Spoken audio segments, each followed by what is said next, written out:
Hi and welcome back to the channel. Manchester United have just beaten the mighty Fulham by 1-0. And hey, we'll take it. We'll take it. It's opening day of the season. All that matters is the W. And guess what? The boys delivered. Now, don't get me wrong, it was a mixed bag. Honestly, it was a mixed bag. Like, first half, we didn't start too great. But after the first 10, 15 minutes of the game, we grew into the game. We started to play good football. We started to create chances. And apart from the shot which, what's his name? Kenny Tete hit from long range, which Orana basically tipped over the bar. We basically restricted Fulham to basically just defending and looking to hit us on the counter. I thought we were quite good first half, I'm not going to lie. I've been one of Eric Ten Hag's biggest critics because of what I've perceived to be a negative style of play. And what I asked of him, like I said, is three things this season. Number one, I needed to see an attractive style of play. Okay, I needed to see us have more of the ball, dictate the tempo of the game, and actually play attractive football. The other thing which I asked of him is the Europa League trophy. I won that trophy. I know it's not the Champions League, but I won that trophy. We haven't won a European trophy in a while now. So I said I needed the Europa League. And the last thing I asked from Eric Ten Hag for this season is top four. Give me those three things. Get the Europa League, get top four, and get both those things whilst playing good football. And I'll be back, I'll say, and I put my hands up. I have to back Ten Hag. And I'm not going to lie, the signs from today were positive. I have to be honest, we played well. It was only the second half where I thought like we sort of dropped off. The first few minutes, the first 5-10 minutes of the second half, we continued playing well like we'd finished the first half. We went out, we came out strong, we played well. However, whilst the game was going on, we started to drop deeper and deeper and deeper, which basically invited pressure from Fulham. And Fulham had basically a spell of about 10 to 15 minutes where it was just Fulham dominating us. I think from about the 60th minute until the 75th minute, it was just all Fulham. They were dictating the tempo of the game. And I wasn't happy with that. I was a bit like, okay, this is a bit negative. What's going on now? We're at Old Trafford. We can't let Fulham dominate us at home. We have to take back control of the game. And to be fair, from the 75th minute until the end of the game, it was basically end-to-end stuff. We attack, they attack, we attack, they attack. And I'm not going to say it was vintage United. No, it was, because it wasn't. However, Ten Hag made some interesting changes today. 60th minute, he brought off Amad Diallo as well as Mason Mount. Now, the substitution of Mason Mount, I understood. For one, he was on a yellow card, and he could have easily gotten a second yellow card because he looked like he was in a mood today. But so he replaced him, so I understood that sub. But what I didn't understand is, why was Amad Diallo being replaced? As far as I was concerned, Amad Diallo had a decent first half. He wasn't great, I'm not going to lie. He wasn't like top class, but he had a few moments whereby he beat this defender, put the cross into the box, but unfortunately there was no one to tap it in because remember in the first half Bruno was playing as a false nine. So I thought Amad Diallo was playing well, but instead of replacing Rashford, who had been, according to me at least, I thought he was quite poor. I thought he was quite poor. He wasn't really going past. He wasn't getting anything out of Kenny Tete. Tete had him on lock. He wasn't going past Tete. So I thought if anyone was going to be replaced between Ahmad and Rashford, I thought Rashford would be the one to get replaced. But it looks like we're going to have the same problem in Ten Hag, whereby he keeps on keeping his favourites on the pitch and replacing the players he doesn't really favour. Because now it's looking like, honestly, Rashford should have been replaced. Before Ahmad came off, Rashford could have come off, but he kept Rashford on. And then around the, of course, who came on? It was, Joshua Zirkzee, the new number 9. Well, he's wearing the 11. Again, he himself says it's not a 9. He says it's a 9.5, a false 9 of notes. So, I can't lie. I was happy with his cameo. He barely got any touch on the ball. The first, I believe, if I'm not mistaken, right, Zirkzee probably didn't touch the ball For the first 10 minutes he was on the pitch, I don't think he even touched the ball. He was running around trying to get the ball, but we just couldn't find him. Like, he was literally dropping deep to try and see if the teammates could get him, but we still couldn't do it. So I'm thinking, bro, it's been about 10 minutes. Zirkzee, I ain't seen him touch the ball. What's going on here? Bruno, Casemiro, Garnacho, Rashford, try and give the ball to Zirkzee, but they weren't doing it.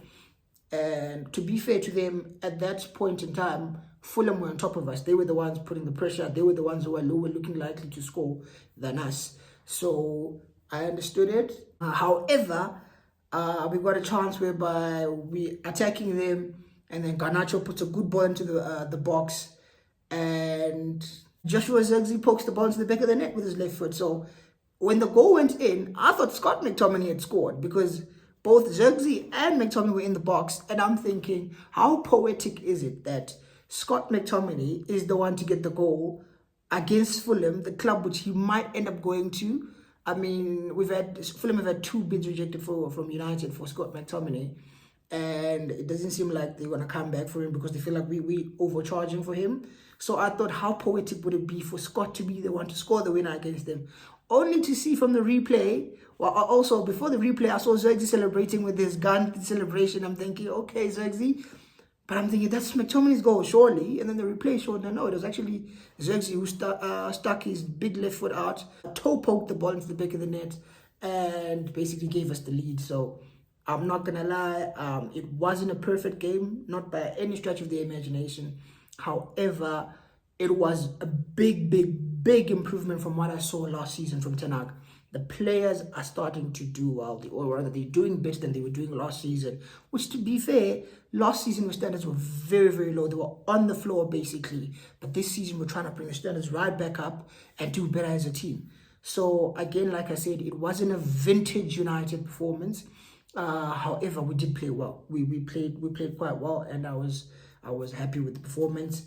The substitutions, I just thought flipping Rashford should have been off before Ahmed, but it is what it is. Garnacho came on. Garnacho missed an open goal towards the end of the game. I'm like, come on, Garnacho, you've got to score that, bro. Another one who kept on missing chances, Bruno Fernandes, missed like 2 open goals in the first half.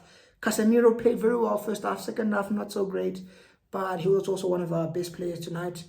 So yeah, speaking of which, I think it's time to move on now to player ratings.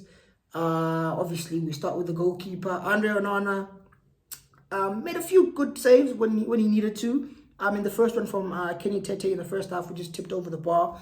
There was also a second half again from Kenny Tete. Not Tete this time. What's his name? The Brazilian, Muniz. The ball was put into the box, and obviously he tried to hit an acrobatic bicycle kick, but I thought the ball basically deflected off of Kobe Mainu, and he could have easily wrong-footed or flat-footed Andre Onana. He could have gone in one direction while the ball was going in the other direction. However, Onana was able to readjust his feet quick enough and basically tip the ball over the bar. So I thought he made some decent saves when he needed to. So fair enough, Onana. I'm not a big fan of his shot stopping. I don't think he's good with his hands. I really don't. However, when needed tonight, he did the job. You see. So excuse me. For me, Onana, if we're giving player ratings, and as usual, I do my player ratings being from 1 to 10. Obviously, 1 being very poor, 5 being average, and 10 being excellent. So I don't think anyone got a 10 tonight. However, Onana, I thought he did well. So didn't do too well, but he did well. So I'm gonna give him a 6.5. I'm gonna give Onana a 6.5. Then moving it on to a right back, Nusay Mazraoui made his debut tonight. The Moroccan was good. He was good. He had a solid game. He wasn't like too offensive or too defensive. He was very calm. I didn't see him put too many balls into the box. I don't think I even saw him put one. Maybe he put one at most. But he was just solid defensively, and he did what he needed to do. He just got the ball, passed it to our attackers, or passed it to the other players. But he did a good job today. I thought he was quite steady. Mazraoui for me gets I thought he was good, man. He was good. I'm gonna give him his debut as well, so I'm gonna give him a 7. Moving it on to Harry Maguire. Excuse me. I thought Maguire was fantastic. I'm not gonna lie. I know people don't want to see Maguire at United, and I understand. But let's be fair. Let's be honest here. Maguire had a good game. So for me, Harry Maguire, apart from the dive which he did in the first half, which earned him a yellow card in the in the penalty box, I thought he defended very well. So many one. There was a time where Fulham were breaking on the counter. It's basically 1 versus 3. It was Maguire versus Adama Traore and 2 other players for Fulham, and he just stuck out that big right foot of his and blocked the ball. So for me, Maguire is a potential man of the match winner. I thought he was very, very good. I'm not gonna lie, I thought he was very, very good. Maybe I'm being over generous, but I'm gonna give Maguire an 8.5. That block towards the end of the game when Fulham were on the counter was very, very significant for us tonight. So for me, Maguire gets an 8.5. Moving it all along to his partner, Lisandro Martinez, Licha, the Butcher, my guy. He had a bit of a 50-50 game for me, honestly. He made some very good blocks, but in the first time, Adama Traore did burst past him like he wasn't even there. But then the second time around, when he tried that, he just nudged him off the ball to let him know, I'm here, I'm Licha. And then again, second half, made some good tackles, but did make another mistake, which led to Fulham going in. So for me, he had a bit of a mixed game. Lisandro Martinez, one of my favorites, but I'm not going to do favorites. I'm going to rate a player's performance based on today's performance. And for me, Licha gets a 7. Yeah, Martinez gets a 7. Moving it along to left back, we had Diogo Dalot. Dalot, for me today, I thought he had a very quiet first half. Again, another one of my favorite players. But again, today, first half was very, very quiet. It was virtually non-existent. And then second half, as we started, like I said, we came out strong. Second half, he looked very bright. He was starting to whip balls into the box. He was starting to make some crosses, going past defenders. I thought, okay, he's now starting. This is the Dalot I know, an attacking, an offensive Dalot. But again, his game wasn't like that great or that poor. So I think he just gets a steady 6.5. Moving it on to the midfield two, the pivot of Kobe Mainu and Casemiro. I'm going to start with Kobe. Kobe looked good today, especially first half. He was so bright. The quick turns, driving with the ball. You can tell he's not 100% fit yet, but he looked very well. He played very, very well. No, not too well. Let me not lie. Not well, too well, but he played well. And he looked promising, man. He looked promising. So for me, Kobe gets a 7. Moving it on to his partner, Casemiro, the madman. This is a guy I've been saying, United, please, I'm on my knees. I'm begging you, get rid of this guy. But I hold my hands up again, just like he did again on Sunday against City in the Community Shield. He played well. He played very, very well. Another one who was a contender for man of the match today. He was. For me, Casemiro gets what? I mean, first half, he had like 2 or 3 chances which he tried to take shots from, but he just kept on skying them. Another thing which he did, he created quite a few chances in the first half. I think he created about 2 or 3 big chances. They just weren't taken. Bruno Fernandes messing around. But I thought he was excellent for me tonight, Casemiro. I'm going to give Casemiro a 8.5. Casemiro also gets an 8.5, just like Maguire. Then we had the guy who was playing in the 10 today, Mason Mount. Man, what do I say about Mount? He wasn't that great. I'll be honest. He wasn't that great. However, he wasn't as awful, because I saw people on X tearing him apart. I don't think he was piss poor. I just think he wasn't great. He was all right. I mean, I'm going to give him a 6. Generous 6, might I add. And then I'm going to keep him moving. Amad Diallo on the right wing. Again, he looked bright in the first half, but second half wasn't doing too well. But he was all right. He was all right. So for me, Amad gets a 6.5. Moving it over to Marcus Rashford. Honestly, I was a bit frustrated with him tonight. I really was. And I thought he should have come off earlier. Obviously, he can't bring himself off 10 August to do that. So it is what it is. But for me, Marcus tonight gets a 6.5 as well. 6.5. And then Bruno Fernandes, again, another one who had a very, very conflicting performance. First half, he was brilliant. He played well. However, he just couldn't finish his dinner. He had 2 glorious chances, which he should have scored. He just kept on shooting straight at the keeper. I'm like, Bruno, come on, you're wasting chances. We're going to get punched against the bigger clubs. We have to start taking these chances. So for me, Bruno gets... second half wasn't really there. I'm going to give Bruno a 7. And then when it comes to substitutions, there's no need for me to rate them. Most of them didn't play long enough. The only substitution I'm going to rate is my guy, Jay-Z 11. I'm seeing, speaking of which, I'm seeing the 11 behind me with Rasmus.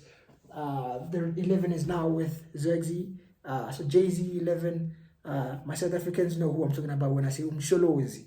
That's who we call it. That's what we're calling him now. But yeah, Zirkzee for me came off the bench, got the goal. Didn't really touch too many touches, but whenever he got the ball, guys, Joshua Zirkzee, so good, man, so clean. You can just tell this is a technical footballer. The little flicks, the little passes, the control, the finish. I was very, very happy with Zirkzee. Zirkzee, I wasn't familiar with the game, brother. I was not familiar with the game. But the YouTube comps sort of gave me an idea of what to expect. And so far, I've not been disappointed. So for me, Joshua Zirkzee, just for coming on and scoring the winner, he wasn't man of the match, but you know what? Screw it. I'm going to give him man of the match just for scoring the winner on his debut at the Stratford end, by the way, and the celebration thingy with the guns.